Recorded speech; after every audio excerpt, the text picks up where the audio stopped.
끝으로 형제들아, 무엇에든지 참되며 무엇에든지 경건하며 무엇에든지 옳으며 무엇에든지 정결하며 무엇에든지 사랑받을 만하며 무엇에든지 칭찬받을 만하며 무슨 덕이 있든지 무슨 기림이 있든지 이것들을 생각하라.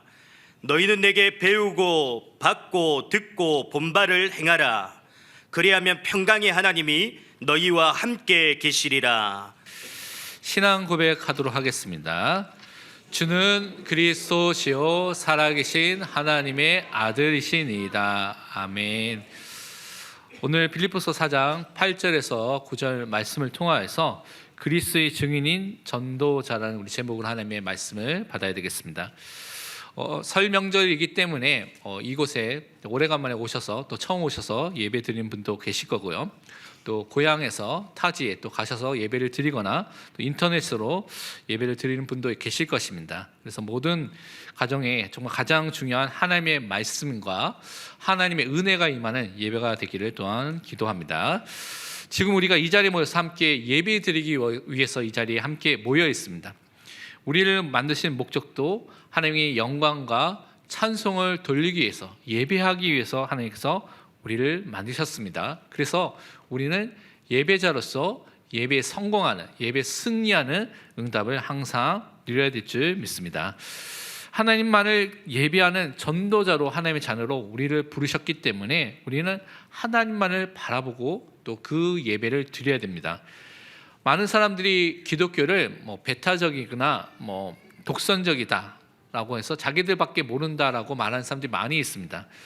그런데 그렇게 말하는 사람들이 거의 대부분이 무엇을 모르고 있냐면 영적 세계가 무엇인지, 또 사단이 누구인지, 어떤 존재인지, 또 영적 사실이 무엇인지를 모르고 그런 말을 하고 있는 것입니다. 세상에서 이루어지는 많은 제사들과 또 많은 종교적 활동은 그것으로만 끝나는 것이 아닙니다. 성경은 그것을 넘어서서 다른 것이 있다고 말씀하고 있습니다. 그것이 악령의 활동, 귀신의 활동이 그 배후에 있다고 말하고 있고요. 그것이 또한 많은 사람에게 직접적으로 간접적으로 영향을 주고 있다고 성경은 말하고 있습니다. 그래서 성경은 구약에서부터 신약에 이르기까지 우상을 만들지도 말고 그 우상을 섬기지 말라, 예배하지 말라고 분명히 경고하고 있습니다. 그래서 우리는 정말 이 말씀을 기억해야 되는데, 고린도전서 10장 20절에는 이렇게 말씀하고 있습니다. 무릇 이방인이 제사하는 것은 귀신에게 하는 것이요 하나님께 제사하는 것이 아니니 나는 너희가 귀신과 교제하는 자가 되기를 원하지 아니하노라. 이 이방인에게 제사하는 것, 또 막 종교적 열심을 통해서 종교적 활동하는 것으로 끝나는 것이 아니라 그것이 악령에게, 귀신에게, 마귀와 사탄에게 하는 것이라고 말하고 있습니다. 그래서 그것으로 끝나는 것이 아니라 이것이 귀신과 그 악령과 사탄과 마귀와 교제하는 자, 이거 원어적인 의미를 보면 거기에 참여하는 자, 동참하는 자, 그것과 함께하는 자, 그것과 공유하는 자가 된다는 것입니다. 그래서 귀신의 활동과 공유하고 그 속에 함께하고 그렇게 살게 되는 그 존재가 되기 때문에 그렇게 하지 말라고 분명히 말씀하고 있습니다. 저희 가문을 살펴보면요, 저희가 3대째 믿게 됐습니다. 그래서 저희 아버지가 목사님이시고 할머니가 믿게 됐는데, 할머니가 처음 믿게 된 이야기를 아버지를 통해서 들어보니까요, 그때 이제 6.25 전쟁 이후에 미국에서 교회를 통하여서 많은 미군의 또 구호품들이 많이 나눠졌습니다. 그래서 그 동네에 또 간질병인가 이렇게 어려운 문제가 있는 분이 교회를 다니셨는데, 그분이 교회에서 갖고 온 구호품, 분유도 나눠주고요, 옷도 나눠주고 이렇게 나눠주셨나 봐요. 그러니까 우리 할머니가 저 사람들, 왜 교회 사람들은 왜 이런 걸 나눠주냐 라고 굉장히 궁금했대요. 그래서 뭘 말하는지 알고 싶다고 해서 교회를 처음 가게 됐다고 말씀하셨습니다. 그래서 그 당시에는 교회가 지금처럼 많이 있는 것이 아니니까 아마 20리에서 30리 길을 가시는 것 같습니다. 그리고 배를 중간에 배도 한번 타야 된다고 얘기를 들은 것 같고요. 그러니까 새벽에 일어나서 가면 9시에 도착하는, 9시쯤에 어린 예배할 때 도착하는 그런 이제 가서 처음 예배를 드리게 됐는데, 그때 목사님인지 전도사님인지 정확하게 모르겠지만 그분 이제 설교를 통해서 100마리 양이 있는데 그 중에 한 마리 잃어버린 양이 있다라는 우리가 그 이야기 설교를 하셨대요.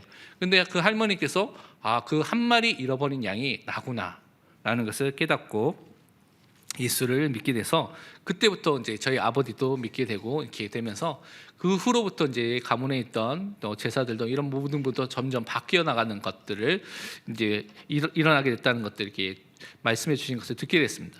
한 사람이 믿게 되니까요. 그것을 통하여서 후대들이 또 가정이 가문이 조금씩 변화되는 그 은혜를 주신 것을 우리는 살펴볼 수가 있습니다. 그래서 정말 여러분이 한 사람으로서 여러분 가정과 가문을 놓고 기도하는 그 한 사람으로서 오늘도 서야 될 줄 믿습니다. 사단은요 우리에게 하나님 경배하는 이 예배를 빼앗아가도록 지금도 우리를 유혹하고 속이고 있습니다. 예배에 성공하면, 예배에 승리하면 하나님의 뜻과 하나님의 계획과 말씀대로 인도받기 때문에 예배에 실패하도록, 예배에 성공하지 못하도록 계속 유혹하는 것입니다. 왜냐, 이 땅에 살아갈 때 하나님의 뜻과 계획과 전혀 상관없이 나의 계획과 세상의 뜻과 세상의 것을 위해서만 살도록 그렇게 유혹하고 있는 것입니다. 특별히 세상에서 가장 좋은 것, 부귀, 영화를 주면서까지도 경배의 대상을 바꾸도록 유혹을 하고 있습니다. 하나님만을 섬기지 못해도 지금도 활동하고 있다는 것을 우리는 깨달아야 되겠습니다.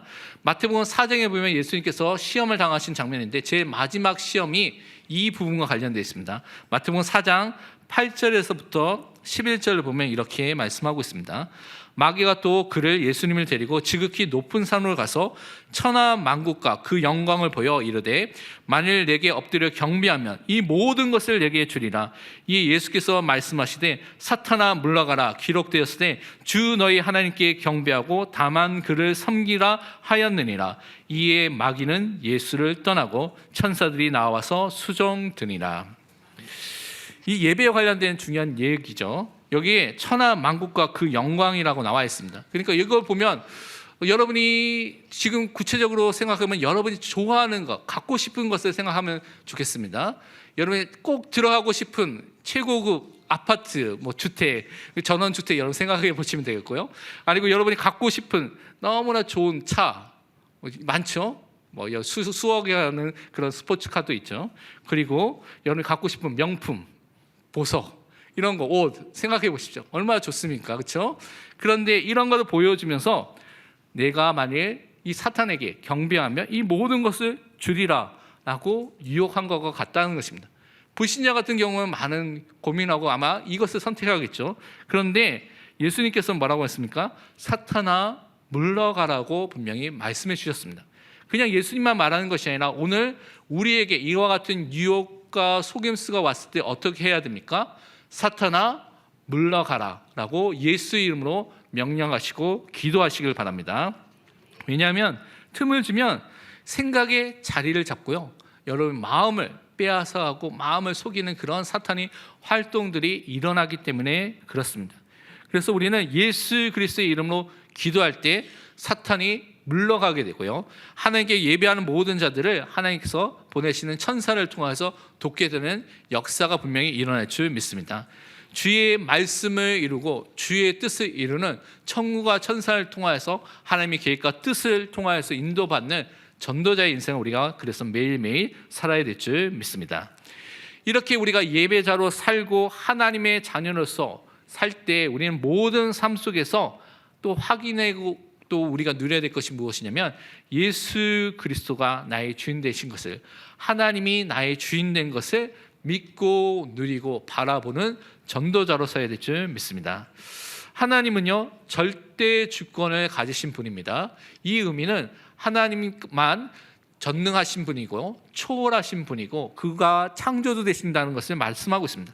세상의 모든 것이 하나님의 손에 있고 하나님의 영원한 작전과 그 계획을 통해서 지금도 이 세상을 운행하시고 움직이시는 그분이라는 것을 절대 주권을 통하여서 설명하고 있습니다.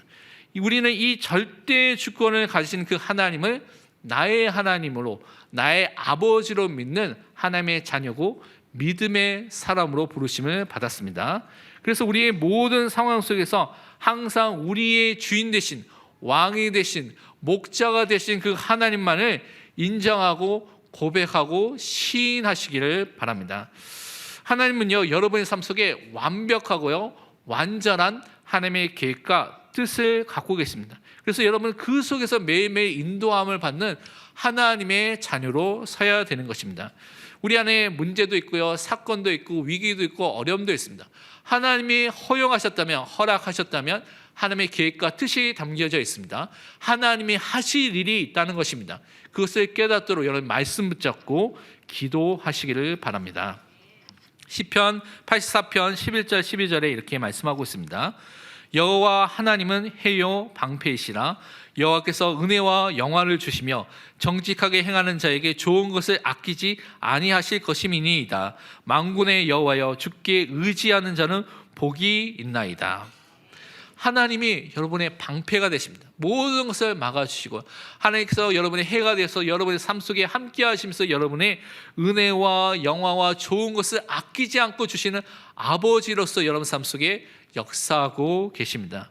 그래서 여러분은 우리의 만군의 여호와 되시고 우리 아버지 되신 그 하나님만을 의지해서 그 하나님이 주시는 정적인 축복과 육신의 형통의 축복을 항상 누려야 될 줄 믿습니다. 오늘 예배가 그래서 하나님만을 바라보는, 그 하나님만을 의지하는 예배 축복을 분명히 누리시기를 축원드립니다. 우리는요, 생사화복의 주관자이신 이 하나님을 믿는 믿음의 사람 오늘 예배를 드리고 있습니다. 그래서 우리는 다른 것이 아니라 오늘 말씀을 통하여서 그리스도의 증인인 전도자의 그 삶과 그 응답을 확인하고 그 전도자의 축복 속에 들어가야 될 줄 믿습니다. 첫 번째 우리가 붙잡아야 될 것이 무엇이냐면, 그리스도 안에서 하나님을 사랑하고 이웃을 살리고 섬기는 전도자로 우리를 부르신 것을 붙잡아야 되겠습니다. 우리는요, 그리스도의 증인으로서 우리를 부르셨다는 것은, 그것은 먼저 우리가 그리스도 안에서 구원함을 받은 사람이고 구원의 은혜 속에서 하나님을 섬기고 예배하고 사랑하며 이웃을 복음으로 살리는 그 축복 속에 부르심을 받은 자라고 말씀해 주신 것입니다.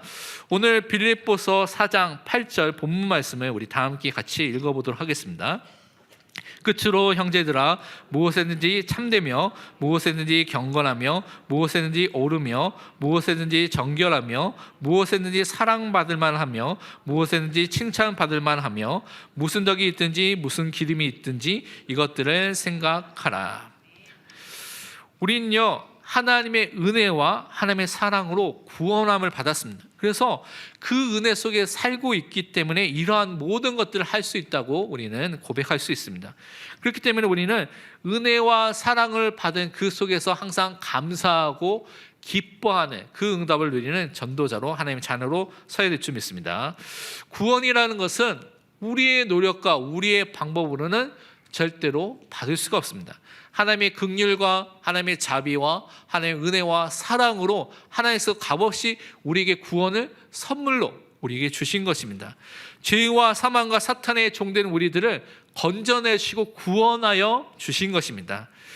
이 속에 우리 노력도 우리 행위도 우리 갖고 있는 조건과 배경이 하나도 필요하지 않습니다. 하나님께서 시작하시고 하나님께서 완성하신 것이 구원입니다. 그래서 히브리서 12장 2절에도 믿음의 주여 또 온전케 하신 예수를 바라보자고 말씀하고 있는데, 믿음의 주라는 것을 영어로 보면 author라고 되어 있습니다. 믿음을 창시하신 분, 시작하신 분이 누구냐? 예수 그리스도고요. 믿음을 온전케 완성하신 분이 누구냐? 예수 그리스도입니다. 그래서 우리는 이 구원의 축복을 받은 하나님의 자녀가 된 것입니다. 예수 그리스도를 믿는 믿음의 선물, 값없이 주시는 그 선물을 통하여서 우리는 구원을 받게 됐습니다. 우리를 새로운 피조물로 완전히 바꾸어 주셨습니다. 옛 것은 다 지나가고요, 새 것이 됐다고 말씀하고 있는데, 옛 것은 우리 옛 자아를 말하는 것인데, 죄의 종, 사망의 종, 또한 사탄의 종 됐던 인생들이 완전히 변화가 되어서 하나님의 자녀로 우리는 새로운 피조물로 바뀌어서 구원함을 받게 된 것입니다. 디도서 3장 5절에는 그래서 이것을 이렇게 설명하고 있습니다. 우리를 구원하시되 우리가 행한 바 의로운 행위로 말미암지 아니하고 오직 그의 긍휼하심을 따라 중생의 씻음과 성령의 새롭게 하심으로 하셨나니. 하나님께서 우리의 행위가 아니라 하나님의 긍휼과 자비로 구원을 시작하셨습니다. 그래서 하나님의 은혜로 우리는 구원을 받은 자입니다. 또한 성령의 역사 속에 성령의 새롭게 하심을 통해서 우리는 구원함을 받은 하나님의 자녀가 되었습니다. 이것은 예수를 그리스도로 믿을 때 우리에게 주어진 구원의 축복인 것입니다. 그래서 우리가 항상 확신하고 항상 누리고 항상 붙잡아야 될 것이 무엇이냐? 예수가 나의 그리스도며 예수 그리스도를 통하여서만 구원함을 받는다. 우리의 유일한 구원자는 예수 그리스도밖에 없다는 것을 항상 붙잡고 누리시기를 축원드립니다. 골로새 1장 13절에서 14절은 이렇게 말씀하고 있습니다. 그가 우리를 흑암의 권세에서 건져내사 그의 사랑의 아들의 나라로 옮기셨으니 그 아들 안에서 우리가 속량 곧 죄사함을 얻었다. 우리는요, 신분과 소속과 배경이 완전히 바뀌게 됐습니다. 그전에는 흑암의 권세 아래 사단의 종된 상태 속에 살고 있던 존재였는데 하나님께서 그의 사랑의 아들의 나라로, 그리스도의 나라로, 하나님의 나라로 우리를 완전히 옮기셨습니다. 완전히 바뀌어진 것입니다. 그리고 우리는 그리스도 예수 안에서 속량, 또 다른 단어로 구속함을 받았습니다. 이 속량과 구속이라는 것은 로마 시대에 포로된 사람들, 종된 사람들을 돈을 주고 값을 주고 그들을 사서 해방과 자유를 주는 그런 의미로 쓰였던 단어입니다. 그런데 우리는 그리스도의 십자가의 보혈을 통하여서 죄의 종과 사망의 종과 사단의 종에서 완전히 해방되어서 완전히 자유자가 된 하나님의 자녀가 된 죄사함을 받은 존재가 된 것입니다. 그래서 우리는 완전한 승리를 누릴 수밖에 없는 응답의 사람으로 변화된 것입니다. 예수 그리스도가 우리의 큰 대제사장이 되시고 완전한 제물, 온전한 제물을 주셔서 우리에게 완전한 죄 용서함을, 영원한 속죄함을 우리에게 주셨습니다. 또한 예수 그리스도가 우리의 참 선지자가 되셔서 우리에게 새로운 살 길을 열어주셨기 때문에 이 예수님을 그리스도를 믿을 때 지옥의 배경, 사단의 종, 마귀의 종이 아니라 하나님의 나라의 백성으로 바뀌게 되어서 하나님을 만나고요, 하나님과 함께하는 그 생명을 소유한 사람으로 완전히 바뀌게 된 것입니다. 그러면서 골로새서 2장 15절, 우리 녹취록이 있고 스크린에 뜰 것인데요, 우리 골로새 2장 15절 함께 우리 읽도록 하겠습니다. 통치자들과 권세들을 무력화하여 드러내어 구경거리로 삼으시고 십자가로 그들을 이기셨느니라. 아멘. 통치자들과 권세들은 사탄의 악령의 다른 이름들을 말합니다. 그들을 무력화, 무장해제를 예수님께서 다 시키셨습니다. 그래서 그들에게 수치와 부끄러움을 드러내도록 하시고 십자가를 통해서 그들을 이기시고 승리하셨습니다. 예수님이 만왕의 왕, 만주의 주가 되어서 우리에게 십자가를 통해서 완전한 승리와 자유와 해방을 우리에게 주셨습니다. 이것이 예수님이 그리스도로서 기름 부음 받은 자로서 우리에게 행하신 구원의 사역입니다. 그래서 우리는 이것을 항상 누리고 항상 붙잡고 항상 기도하는 기도의 사람으로 써야 될 줄 믿습니다. 하나님의 자녀는요, 전도자로 서면서 이 축복을 누림과 동시에 하나님의 상속자로서 이 땅에 살고 있는 것입니다. 다른 말로 세상의 배경, 눈에 보이는 사람을 의지하는 존재로 사는 것이 아니라 위의 것을 찾고요, 하나님의 것을 가지고 그것을 누리고 살 존재로 우리 하나님의 자녀를 불러주셨습니다. 디도서 3장 6절에서 7절은 이렇게 말씀하고 있습니다. 우리 구주 예수 그리스도로 말미암아 우리에게 그 성령을 풍성히 부어주사 우리로 그의 은혜를 힘입어 의롭다 하심을 얻어 영생의 소망을 따라 상속자가 되게 하려 하심이라. 예수 그리스도를 통하여서 성령의 임재하심과 충만을 누리는 그 사람은 은혜를 입은, 의롭다 하심을 입은, 칭의를 받은, 구원받은 사람입니다. 그 사람이 영생의 소망을 가진 상속자로서 유업을 이을 자로서 이 땅에 살고 있는 것입니다. 그래서 여러분, 하나님께 기도하시기를 바랍니다. 여러분의 상황과 형편과 여러분이 있는 것을 놓고 하나님께 기도하셔서 하나님의 것을 누릴 수 있도록, 그 하나님의 것을 통해서 하나님께 드릴 수 있도록 기도하시기 바랍니다. 특별히 올해에 우리가 헌당에 도전하는데, 이 헌당에 도전할 때 우리의 가진 것을 보면 절대 불가능합니다. 그렇죠? 우리의 것을 바라보면 우리는 할 수 있는 것이 한계가 있습니다. 그런데 여러분, 정말 우리가 유업을 이룰 자로서 상속자로서 하나님이 주신 것으로 하나님께 감사하는 마음으로, 자원하는 마음으로, 기쁜 마음으로 드릴 수 있는 그 은혜와 응답이 임할 수 있도록 기도를 먼저 시작하시기 바랍니다. 기도하는 사람에게, 그 하나님의 절대 주권을 믿는 사람에게 다윗의 고백처럼 하나님께서 분명히 즐거운 마음으로 드릴 수 있는 증거와 역사를 주실 줄 믿습니다. 그래서 그 은혜 속에 들어가는 상속자의 축복을 우리가 매일매일 누려야 될 줄 믿습니다. 그러면서 우리는요, 그리스도 안에서 하나님을 섬기고 사람에게도 인정받는 전도자의 삶을 매일매일 살아야 될 줄 믿습니다. 우리가 받은 구원은 우리의 수준으로는, 능력으로는 도저히 받을 수 없는 가장 값 있는, 가치 있는 구원을 받았습니다. 그래서 우리가 그 구원을 받았기 때문에 우리 마음대로 사는 것이 아닙니다. 하나님의 은혜로 구원을 받았고 우리는 이 땅에 살 때 하나님의 은혜로 또한 살아야 될 줄 믿습니다. 그래서 오늘 말씀에 하나의 자녀의 삶이 참된 것, 경건한 것, 옳은 것, 정결한 것, 사랑받을 만한 것, 칭찬받을 만한 그런 일들을 구하고 찾고 그 속에 살도록, 이것을 기억하고 생각하고 살도록 우리를 부르셨다고 말씀해 주셨습니다. 이 모든 것들 정리해 보면 다른 말로 우리가 이 모든 것을 통해서 하나님께 예배하는 삶, 하나님을 섬기는 삶을 사는 것이고요, 그와 함께 우리 주변에 있는 사람들을 돕고 살리는 전도자의 삶을 사는 것입니다. 하나님의 성품을 닮아서 하나님의 자녀의 삶을 우리가 계속해서 매일매일 살아가는 것입니다. 로마서 14장 18절에 그래서 이것을 이렇게 설명하고 있습니다. 이로써 그리스도를 섬기는 자는 하나님을 기쁘시게 하며 사람에게도 칭찬을 받느니라. 여러분이 그리스도를 위해서 사는데요, 그리스도를 위해서 섬기는 그 일을 하는데 그것이 하나님이 기뻐하시는 일이 되는 것이고요, 또 사람들이 인정하고 칭찬받는 일이 된다고 말씀하고 있습니다. 그래서 우리는 올바르게 예수를 나의 그리스도 믿고 섬기고 그분을 위해서 살 때 하나님과 사람에게도 인정받는 삶이 있다는 것을 믿고 그 축복 속으로 들어가야 될 줄 믿습니다. 특별히 우리 불신자 주변에 있는 사람들이 우리를 볼 때, 아, 저 사람이 정말 그리스도이구나, 하나님의 사람이구나, 정말 하나님의 일꾼이구나, 전도자구나 라고 인정을 받는 응답을 누리도록 우리는 기도를 시작해야 되겠습니다. 고린도전서 4장 1절에는 분명히 이렇게 말씀하고 있습니다. 사람이 마땅히 우리를 그리스도의 일꾼이요 하나님의 비밀을 맡은 자로 여길지어다.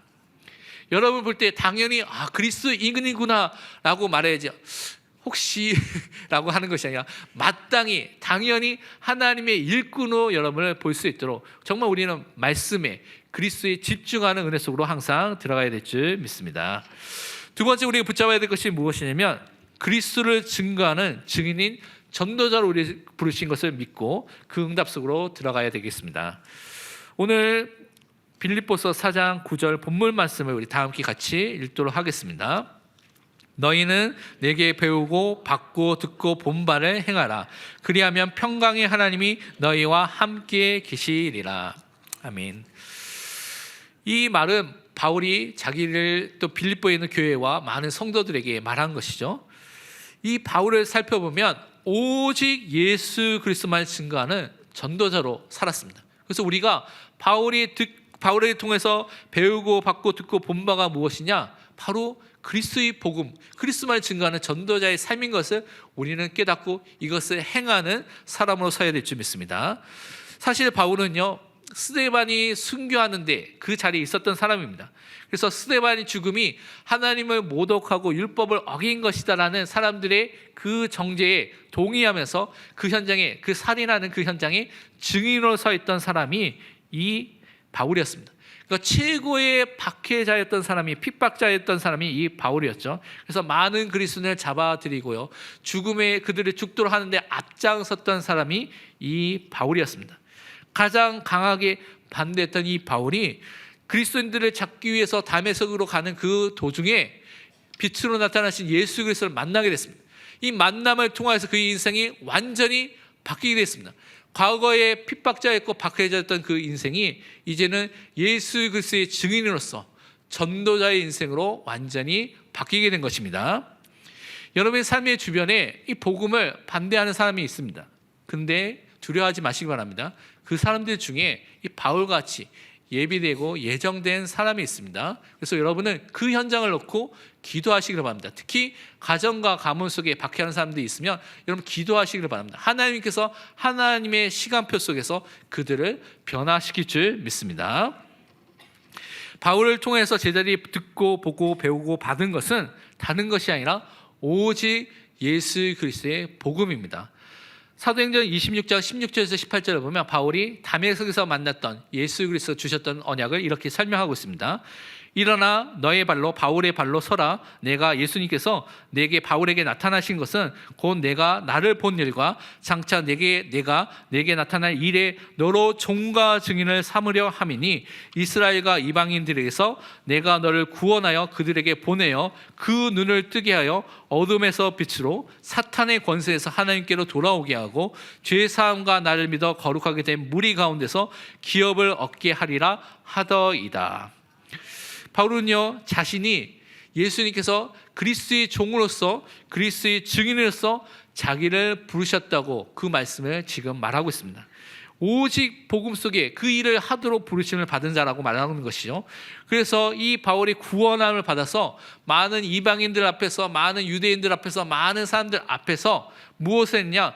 그들이 어두워진 영적인 눈을 복음의 말씀으로 뜨도록, 그것을 통해서 어둠이 아니라 빛으로, 사탄의 권세 속에 있는 것이 아니라 하나님의 자녀로서 그 삶을 살도록, 그래서 죄의 용서함을 받고 하나님의 자녀로서, 상속자로서, 유업을 이어자로서 기업을 얻는 그 축복 속으로 그들을 인도하도록 그 복음을 전할 사람으로 그 바울을 부르셨고, 바울은 그 일을 감당한 것입니다.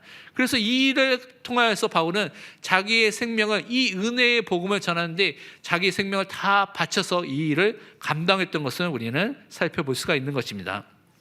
그래서 우리는 바울을 통해서 우리가 그리스도의 증인된 삶을 살아야 될 것을 우리는 행하고 붙잡아야 될 줄 믿습니다. 또 사람들 중에 이것은 바울과 목회자에만 해당되는 거 아닙니까? 라고 생각하는 사람이 있습니다.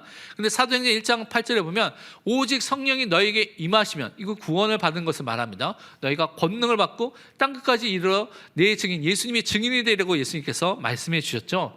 모든 그리스도인들, 구원받은 사람들, 성령이 내주한 사람들은 예수 그리스도의 증인입니다. 전도자입니다. 이것은 주님께서, 예수님께서 하신 말씀입니다.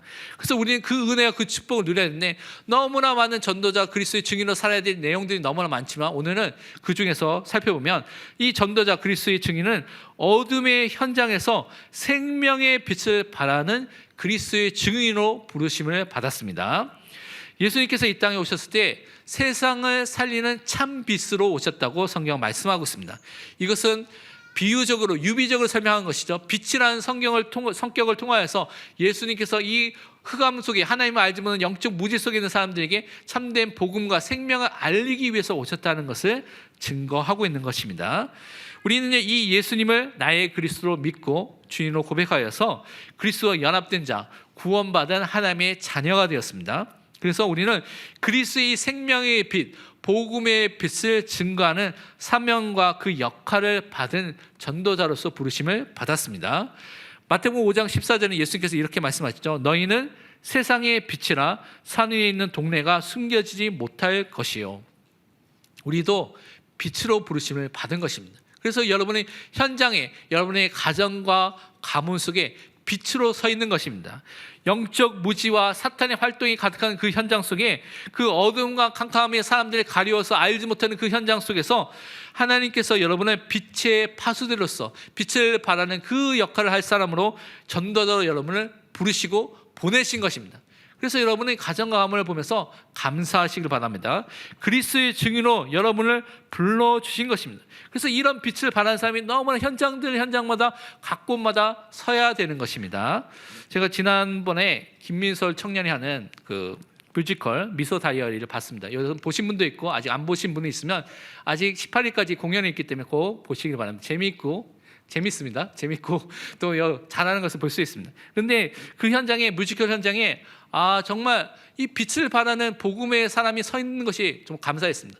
왜냐하면 그 현장이 사실은 많은 흑암과 다른 문화들이 가득 차 있는데, 복음 가진 사람을 통해서 하나님께서 그 현장 속에 복음의 일을 하나님께서 하실 것이구나, 그 시작을 하나님께서 보여주시구나 하는 것을 또 중요하게 기도 제목으로 붙잡게 됐습니다. 여러분이 그러한 현장에, 정말 가정과 가문에, 여러분이 문화 현장에, 여러분 지금 있는 그 현장에, 직장 현장에 빛을 발하는, 복음의 빛을 발하는 전도자로 부르심을 받았습니다. 그래서 그 은혜와 그 축복을 우리는 분명히 누려야 될 줄 믿습니다. 여러분이 가정 가문 속에 흔들지 말고 복음 붙잡고 정말 은혜 속에 들어가시기 바랍니다. 사탄의 활동과 방해를 넘어서는 하나님의 응답과 하나님의 역사가 분명히 일어날 줄 믿습니다. 이사야서 60장 1절 2절 말씀이 있습니다. 우리 녹취록과 스크린에 있는데 함께 읽도록 하겠습니다. 일어나라, 빛을 발하라. 이는 내 빛이 이르렀고 여호와의 영광이 내 위에 임하였음이니라. 보라, 어둠이 땅을 덮을 것이며 캄캄함이 만민을 가리려니와 오직 여호와께서 내 위에 임하실 것이며 그의 영광이 내 위에 나타나리니. 아멘. 여러분, 빛으로 부르심을 받았기 때문에 여호와의 영광, 빛 대신 그리스도와 연합된 존재가 있기 때문에 일어나서 빛을 발할 수 있습니다. 어둠과 캄캄한 현장 속에 빛으로 부르심을 받은 존재입니다. 그래서 그 축복과 그 영광의 빛을 기도 속에서, 말씀 속에서 나타내시기를 바랍니다. 또한 전도자는 현장에서 그리스도의 향기를 나타내는 그리스도의 증인으로 부르심을 받았습니다. 여러분이 정말 현장 속에서 하나님의 말씀 붙잡고 복음 붙잡고 기도만 정말 한다면 주변 사람들이 여러분이 그리스도인 것을 금방 알게 됩니다. 티가 나게 되어 있습니다. 표시가 나게 되어 있습니다. 표시가 안 난다면 여러분의 삶을 점검해야 됩니다. 그러니까 여기서는 향기라고 되어 있는데 이제 여러분 대표적인 예로 향수를 생각하시면 됩니다.